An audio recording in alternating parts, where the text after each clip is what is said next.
Johnny Dollar. Pat Fuller, Johnny. Universal Adjustment Bureau. Oh, no, Pat, please. Forget you ever heard of me. Now, what brought that on? I don't want another assignment right now, that's all. Oh, you don't? I've been going too hard lately, Pat. I'm tired, and I need to get away for a few days for a good, solid rest.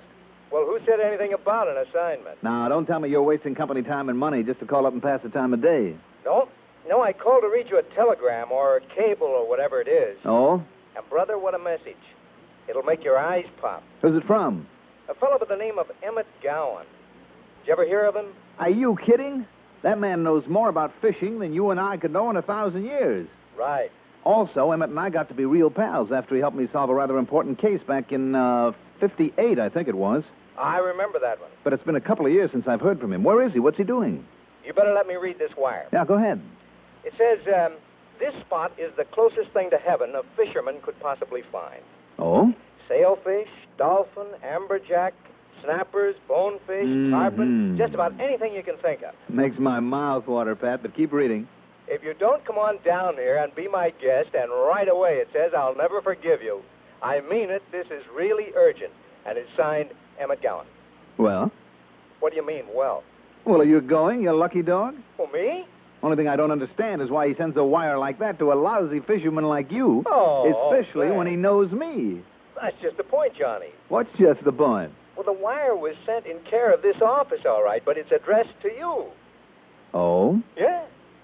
Oh. Sure. So if you're so anxious to get away, why don't you take him up on it? Well, sure. What else? And what's the address? Where is he? Pat? Pat, you still there? Sure, I am. Well, give me his address. Why don't you come on over here, and I will. Can't you give it to me over the phone? I could, but I won't. Why not? Well, put it this way. If you will come on over here, maybe we'll pay your expenses. Ah, I get it. You do have an assignment for me, and that telegram's a phony. Oh, it's a McCoy, Johnny, I swear Instead of a rest, a fishing trip, all I'm in for is some more work and headaches. No, really, Johnny. Then give me Emmett's address. Sure. Over here in my office. Pat? Okay. You think I'm kidding about the wire? Yes. Well, there's one way you can find out. Well? Okay. I'm on my way.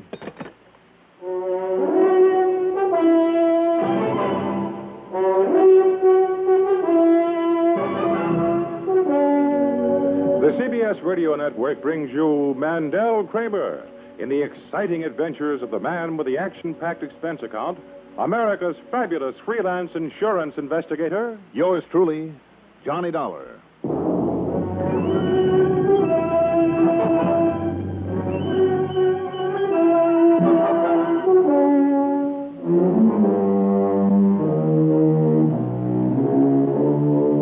Expense account submitted by Special Investigator Johnny Dollar to Universal Adjustment Bureau, Home Office, Hartford, Connecticut.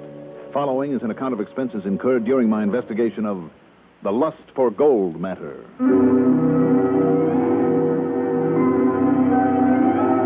Expense account item 1, $1.20 for a cab into Pat Fuller's office. Much to my surprise, he hadn't been kidding. I mean about the wire from Emmett Gowan inviting me to enjoy what he claimed to be the greatest fishing in the world. And where? On the little island of Cozumel off the coast of Mexico. Yeah, and if anyone can show you where and how to land the big ones, Emmett Gowan sure can. You couldn't be more right, Pat. So if I were you, I'd pack up my duds and head for the island of Cozumel, and I mean right now. And you know something, Pat? I'll do it. And I just happen to have your plane reservations all set up and waiting for you. Oh, Patrick, you're a doll. Yeah. Now, you fly from here to New York to New Orleans, then across the Gulf of Mexico to Merida. Now, that's the capital of Yucatan. Now, wait a minute. And from there, it's only about an hour's flight to Cozumel. Pat. By this time tomorrow, you'll be fighting bonefish or wahoo or tarpon or whatever. At company expense, did you say? Yeah. Why? Don't worry about it until after you've got in some fishing. And then? Come on, Pat. What's the hitch? No hitch, really, Johnny. No, it's just that, well, after you've had a few days rest and fishing, well, maybe you'd like to fly on over to our Mexico City office. Why? Oh, some client's been reported missing. A man by the name of Juano Ansana. Mm-hmm. His wife wants somebody on it, and, well, as long as you're going to be down that way, I thought maybe you might look into it. After the rest and the fishing. That's the deal. Pat, I still think there's a hitch in here somewhere. Oh, now, Johnny. But Cozumel, here I come.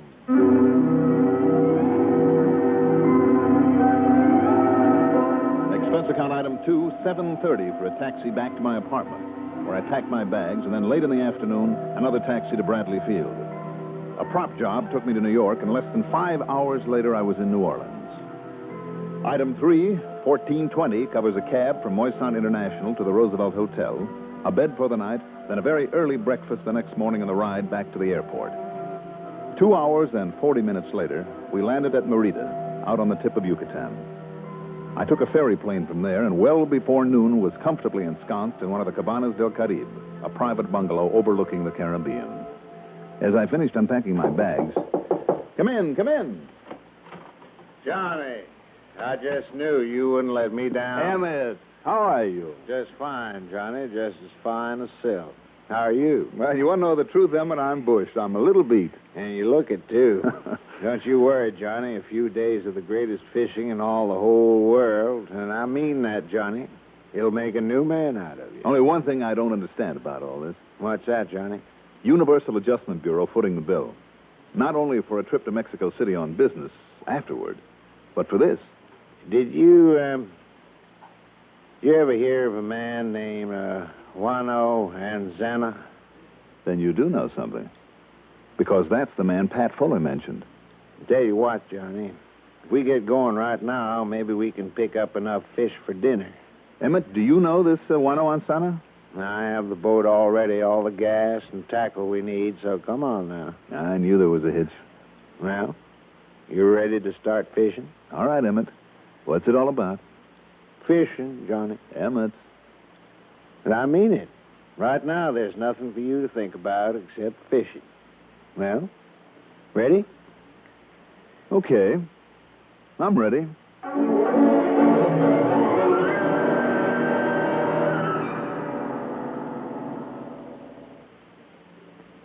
For a suit that's a beaut, look for Dacron on the label, 'cause Dacron is a man's best friend. A man looks his best in a suit that is able to stay wrinkle-free and neat. In summer rain and summer heat, in coats and slacks, you can relax when you know there is Dacron in the blend. There's just no denying in the clothes he'll be buying, Dacron is a man's best friend.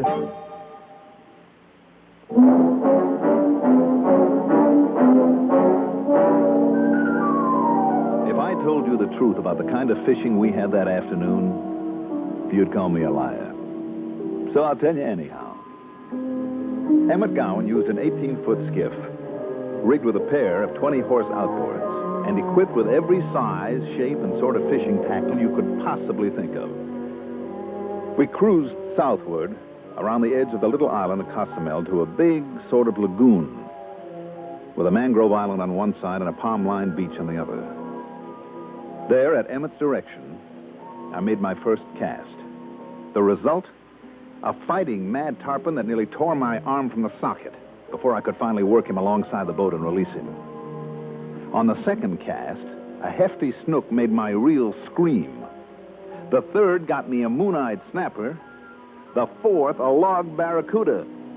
Those fish, all of them, were simply begging to be taken on for a scrap. Then when I tied into 3 tarpon in a row, I said it and I meant it. The fishing down there is almost unbelievable. By the time the afternoon was over, I was completely but happily exhausted. Felt better than I had in months. And by the time I lay my weary body on the bed that night, I'd completely forgotten all about the insurance investigation business. And that's something. Early the next morning, about the time the sun came up, Emmett made a careful appraisal of the weather. We climbed into his boat again and set out across the 18-mile strait between Cozumel and the Yucatan mainland. Yes, sir, Johnny. You look better already. Emmett, I feel great. Where are we heading for today? Over toward my Boca Pala fishing camp on the other side, or rather a little north of it, up towards Matanceros. Matanceros? Haven't I heard that name before? An old sunken ship there, Johnny, an old Spanish galleon. Oh, sure, I remember now. A lot of treasure hunters have worked it over. Yeah. including Senor Juano Anzana. That name again. That is, until he found another wreck the other day, a smaller one. Who is he, Emmett? Why all the mystery? What have you and Pat Fuller cooked up for me down here? Well, let's put it this way, Johnny. It's the Pinana, that other sunken vessel we're heading for. Yeah? And the Pinana is where maybe we'll use this scuba, this skin diving equipment I brought along this morning. Yeah, I see it here. But, no spears? Well, let's say that now the weather's calmed down enough, we're just going to explore it. This, Juano Anzana found the wreck? Yes. When I brought him over here for some spear fishing. But he's the one that... Johnny, he's the most unlikable man I ever did meet. I wouldn't trust him any more than I would a hungry shark. Emmett. But I had him as a customer, so I had to put up with him. Point is, he's the one who disappeared from Mexico City. Point is, Johnny, that he not only found some fish around the wreck of the Pinana, but he found something else. Some old Spanish treasure? He wouldn't say. He wouldn't say a thing about it, Johnny. But I've seen too many of these treasure hunters, and I just knew from the looks of him that he'd found something down there. Well, Emmett, didn't you come back later and see for yourself? Johnny, let me put it this way. Yeah? After all those years of fighting for the almighty dollar up north, for the first time in my life, I'm completely contented. I fish a lot, I write a little, do some guiding. Gives me everything I need to be perfectly happy. I see what you mean. So why should I spoil it all by trying to find, then trying to hide, and then trying to spend the thing that causes other folks so much misery? Pretty unusual attitude, Emmett. Maybe so. But I guess it has its points. Johnny, I don't want anything, not anything, to interfere with this paradise I've found for both myself and my wife, Claire. That's why I didn't come back here to the wreck of the Pinana, because I was afraid that I might find some treasure in it. But you think that Juano Anzana did come back, huh? Well, that unholy gleam in his eye, Johnny, I felt sure he would. So that's it. So when I got a phone call from his wife in Mexico City that he hadn't come home, and the radio message from your Mr. Pat Fuller at the insurance company yesterday... Then your wire to me was the put-up job, Emmett, between you and Pat. No, in a way, I guess. But he did make me promise to get you a good rest and a lot of fishing. Now, I suppose the first thing to do is examine the wreck and see if we can tell if Anzana has come back to it. And, of course, Johnny, if he's there and working on it, well... Sure. That'll explain his disappearance from home. Emmett. Yeah? You surely don't think he'd be foolish enough to come out and dive alone? Johnny, where treasure is concerned, a man can sometimes get mighty foolish. Yeah, I guess you're right. And a man like him, Johnny... Yeah? ...could also be mighty dangerous.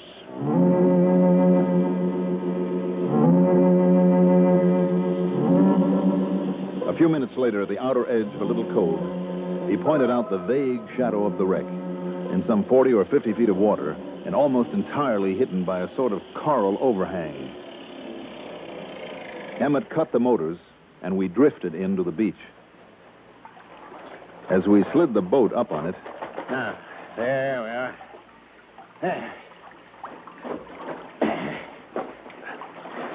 Now he can put on the scuba gear and... Johnny, look. Yeah, I see, Emmett. Somebody else been here with the boat, too. Yes. Pulled it over into those bushes. Palmettos, whatever they are. The bushes have hidden it. So he is here. Mr. Anzana? Senor Anzana? I'll go take a look.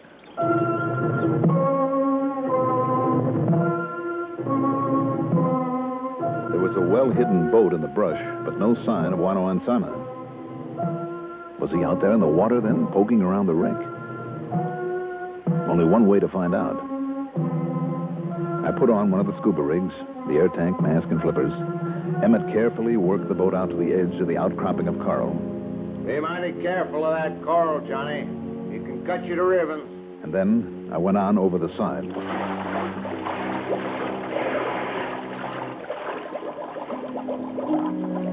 I was amazed at how clean and clear the water was down there.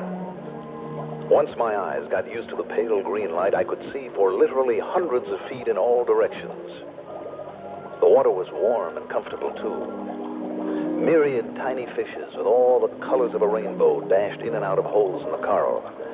And here and there, a huge one hung motionless, looking warily at me, the intruder, as I slowly descended into his realm. Then he casually turned and swam away. A rather large shark gave me the beady eye at one point, and then decided to ignore me. As for the wreck of the little schooner Pinana, finding it was easy. But so, a few minutes later, was finding something else. Wedged in there between a couple of barnacle-covered timbers was the body of a man.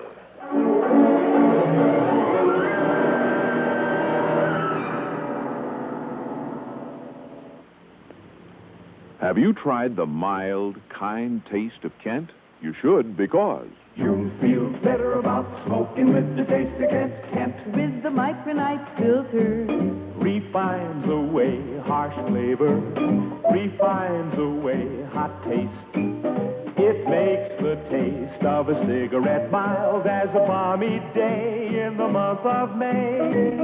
Kent is the best for the flavor you like. Kent is the best for the flavor you like. yes, Kent is the best for a mild, kind taste. Smoke a carton of Kent without switching. Discover the kind taste of Kent's blend of the world's finest quality tobaccos. Then try your old brand. What a difference in taste. Kent with the micronite, Kent with the micronite, Kent with the micronite filter. Refines away harsh flavor, refines away hot taste. You'll enjoy the mild, kind taste of Kent with the micronite filter.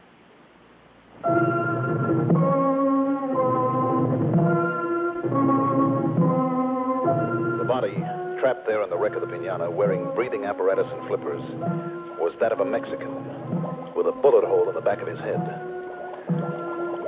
Although the light was poor, I was able to read the lettering on a dog tag on one of his wrists. The name was Juano Ansana. But who had killed him? And why? Could it have been whoever had hidden the boat up there on the beach? Yeah, and Emmett's reaction to that boat when he saw it was as though he was familiar with it, knew the owner. I thought of trying to pry the body loose, but then, looking upward, discovered the shadow of Emmett's boat in the 20 minutes or so I'd been down there had moved far over to one side of the coral reef. So instead, underwater, I worked my way over to it and then surfaced. Then, hanging onto the side of the boat with one hand, pulled off the breathing mask with the other and looked up into a very unfamiliar and a very unpleasant face. I do not know who you are, senor, but you might as well come aboard.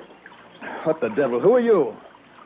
And this boat, it's the one I saw hidden over there, and who are you? It's no matter. Here, I will give you a hand. Come on. Well, sure. But where is... Here now. Thanks. Now, listen. No, senor, you listen. You see this gun? Who are you? You, senor, will never know. Because you will join him down there, you understand? You will join him. Join who? You talking about the body down there in that wreck? Or have you done... Yes, the body of the man I killed. Because he came here after my treasure. The treasure is mine, you understand? It's mine. I find the Pinana down there. I find it first. Even the Senor Emmett Gowan, he does not know of it. Now, wait a minute. I see his boat over there, but it's empty. He will never know. Nobody will ever know. Nobody but me, you hear? Because I will kill anybody else. See? That is why, now that you have found out about him, you must... No, senor, do not move. You have the gun. See? And I shall use it on you. Before I bury you down there with him. So the secret of La Pinana will only be mine. Now, look, mister... No, senor. There is no use. You must die. And right now... Must I?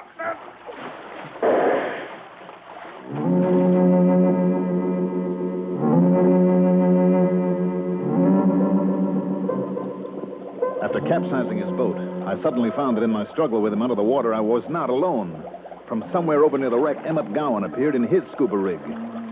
Subduing our unfriendly companion was easy, and when we finally hauled him up onto the beach, completely tamed, out cold, as a matter of fact. Well, it's this way, Johnny. Like I said, he'd had a bad gleam in his eye, and it was more than just from a lust for treasure. It was like you think of madness. You're talking about Wano Sana, down there in the wreck. In the wreck? Yes.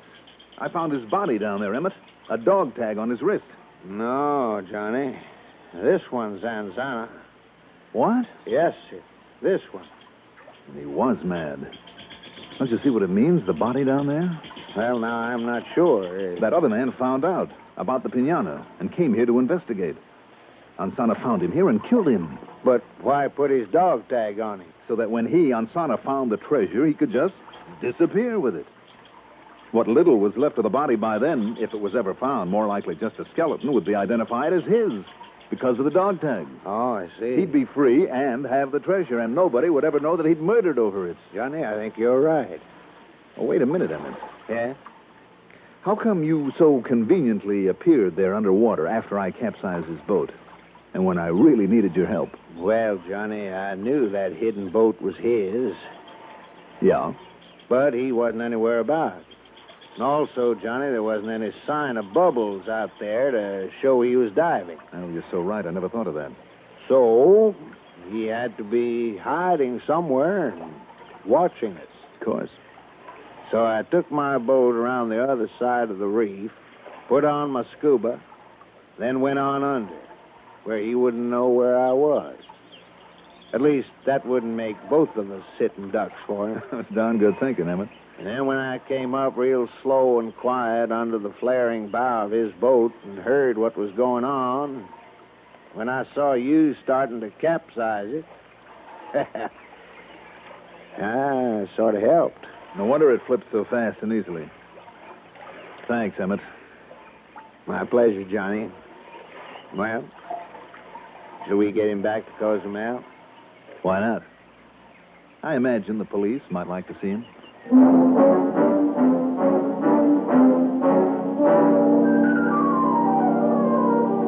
You know, the ironic part of it all is that there wasn't one single dollar's worth of treasure in the wreck of the piñata. So he had murdered for nothing. And now, of course, we'll have to pay for it. Expense account total after 4 more days of absolutely fabulous fishing. Ah, wait a minute. This one's on the house. Yours truly, Johnny Dollar.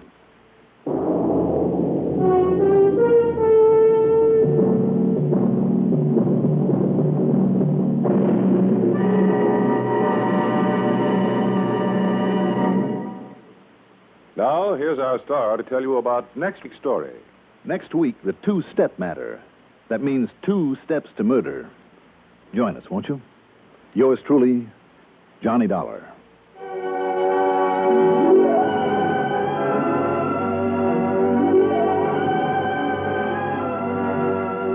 Yours truly, Johnny Dollar, is written by Jack Johnstone, produced and directed by Bruno Zerato Jr., music supervision by Ethel Huber, sound patterns by Walter Otto and Don Creed. Johnny Dollar is played by Mandel Kramer. Also featured in our cast were Bob Dryden as Emmett Gowan, Ralph Camargo as Juano Ansana, and Lawson Zerby as Pat Fuller. Be sure to join us next week, same time, same station, for another exciting story of yours truly, Johnny Dollar. This is Warren Sweeney speaking. Highways are not for sleeping. Stay awake and drive safely. This is the CBS Radio Network.